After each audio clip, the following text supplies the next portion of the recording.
Study with Mallika চ্যানেলে সবাইকে স্বাগত। আজকে আমি পড়াবো ক্লাস 9-এর বাংলা বিষয়ের একটা কবিতা আকাশে সাতটি তারা। লিখেছেন কবি জীবনানন্দ দাশ। এই কবিতাটির মধ্য দিয়ে কবি আমাদের গ্রাম বাংলাকে যেভাবে ফুটিয়ে তুলতে চেয়েছেন তারই ব্যাখ্যা আমি আজকে তোমাদের বোঝাবো। আগে কবিতাটি পড়ি। আকাশে সাতটি তারা যখন উঠেছে ফুটে, আমি এই ঘাসে বসে থাকি। কামরাঙা লাল মেঘ যেন মৃত মনিয়ার মতো গঙ্গাসাগরের ঢেউয়ে ডুবে গেছে। আসিয়াছে শান্ত অনুগত বাংলার নীল সন্ধ্যা। কেশবতী কন্যা যেন এসেছে আকাশে, আমার চোখের পরে, আমার মুখের পরে চুল তার ভাসে। পৃথিবীর কোনো পথ এ কন্যারে দেখেনি কো, দেখি নাই অত। অজস্র চুলের চুমা হিজলে কাঁঠালে জামে ঝরে অবিরত। জানি নাই এত স্নিগ্ধ গন্ধ ঝরে রূপসীর চুলের বিন্যাসে। পৃথিবীর কোনো পথে নরম ধানের গন্ধ, কলমির ঘ্রাণ, হাঁসের পালক, সরপুকুরের জল, চাঁদা সরপুঁটিদের মৃদু ঘ্রাণ। কিশোরীর চাল ধোয়া ভিজে হাত, শীত হাতখান, কিশোরের পায়ে দলা মুথা ঘাস, লাল লাল বটের ফলের ব্যথিত গন্ধের ক্লান্ত নীরবতা। এরই মাঝে বাংলার প্রাণ। আকাশে সাতটি তারা যখন উঠেছে ফুটে, আমি পাই টের। কবি জীবনানন্দ দাশ আকাশে সাতটি তারা কবিতায় গ্রাম বাংলার সন্ধ্যাবেলার দৃশ্যকে নিজস্ব চেতনা দিয়ে, অর্থাৎ নিজের জ্ঞান দিয়ে, নিজের ভাবনা দিয়ে যেভাবে ব্যাখ্যা করেছেন তা অতুলনীয়। যদিও গ্রাম বাংলার দৃশ্য ও সন্ধ্যাবেলার দৃশ্য অপূর্ব সুন্দর, তবুও কবির ভাবনায় আকাশে সাতটি তারা কবিতা যেরূপ ফুটে উঠেছে তার ব্যাখ্যা দেওয়া হলো।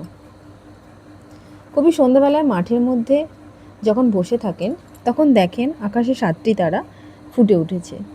সূর্য অস্ত যাওয়ার সময় আমরা যখন দেখি যে সূর্যের চারপাশের মেঘ লাল হয়ে গেছে, সেই লাল মেঘকে কবি কামরাঙা ফলের সঙ্গে তুলনা করেছেন এবং বলেছেন, লাল মেঘ যখন আর দেখা যায় না,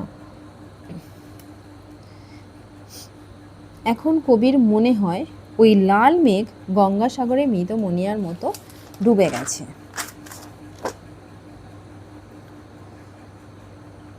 এবং সন্ধ্যা যখন নেমে আসে যেন মনে হয় কোনো মেয়ে চুল এলো করে আকাশে নেমে এসেছে।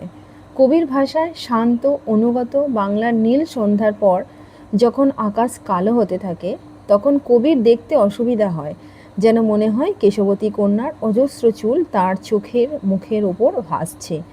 যেহেতু আকাশে কালো মেঘকে কবি কেশবতী কন্যার সঙ্গে তুলনা করেছেন, তাই সেই মেয়ে কবির চোখেই দৃশ্যমান।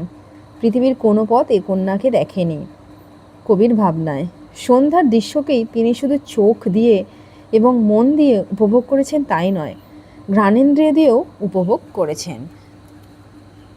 আম কাঁঠালের হিজলের জামের স্নিগ্ধ গন্ধ রূপসীর চুলের বিন্যাসে ঝরে পড়ার মধ্য দিয়ে কবি উপভোগ করেছেন। কবি আরও উপভোগ করেছেন নরম ধানের গন্ধ, কলমির ঘ্রাণ, হাঁসের পালক, সরপুকুরের জল, চাঁদা সরপুঁটিদের মৃদু ঘ্রাণ, কিশোরীর ভিজে হাত, কিশোরের পায়ে দলা মুথা ঘাস, লাল লাল বটফলের পায়ের নিচে পড়ে ক্লান্ত নীরবতার গন্ধ। লাল লাল বটফলের পায়ের নিচে পড়ে ক্লান্ত নীরবতার গন্ধ, এর মাঝেই বাংলার প্রাণ কবি খুঁজে পান এবং আকাশে সাতটি তারা ফুটে ওঠা কবি টের পান।